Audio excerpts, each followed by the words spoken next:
يعتبر الشخير من الأمور التي قد تسبب مشاكل صحية مرتبطة بالنوم عند بعض الأشخاص، مثل الأرق وعدم الوصول إلى مراحل النوم العميقة، كما يمكن أن يسبب الإزعاج لمن هم حولنا من الناس. لذا جمعنا لكم اليوم أفضل طرق فعالة وسهلة تساعد في علاج هذا المشكل بشكل سريع ودائم.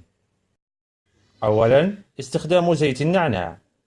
إن احتقان الأنف أو الصدر قد يكون هم السبب الرئيسي لصوت الشخير المزعج، لذا يمكنك استخدام زيت النعناع في علاج الاحتقان، مما يؤدي إلى التخلص من هذه المشكلة، حيث يحتوي هذا الزيت على المضادات الحيوية التي تساعد في التخلص من الالتهابات الصدرية.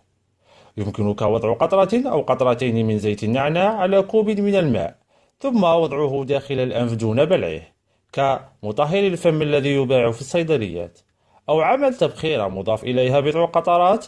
وفي حال كنت تعاني من أمراض مزمنة مثل الروب، قم باستشارة طبيبك. ثانيا، تناول الفيتامينات سي. يعد انسداد المجاري التنفسية من أهم الأسباب الرئيسية للشخير، ولهذا فإن الاهتمام بها أمر مهم للغاية.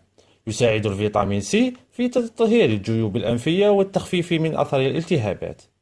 هناك العديد من الأطعمة الغنية بالفيتامين سي كالبروكلي والبرتقال والليمون والفلفل الأحمر والبابايا، والأهم بين هذه المصادر هو الأناناس. يكفي فقط شرب عصير أحد الأطعمة المذكورة أو تناولها قبل موعد النوم بساعتين لتساعد على التخفيف من أعراض الالتهابات وتوسيع الجيوب الأنفية. النعناع والحلبة.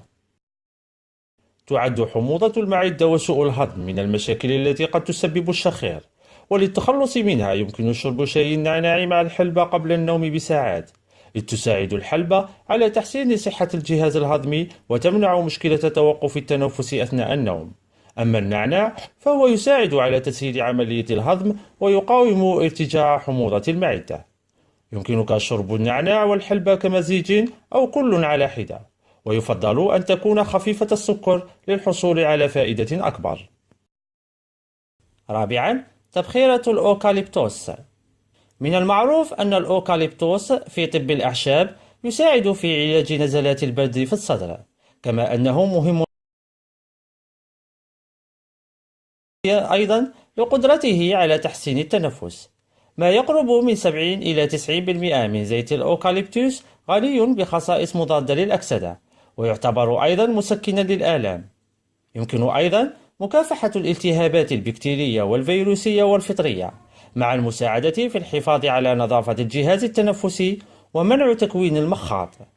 قم بعمل تبخيرة تحتوي على أوراقه قبل النوم بساعة. خامسا، الابتعاد عن التدخين.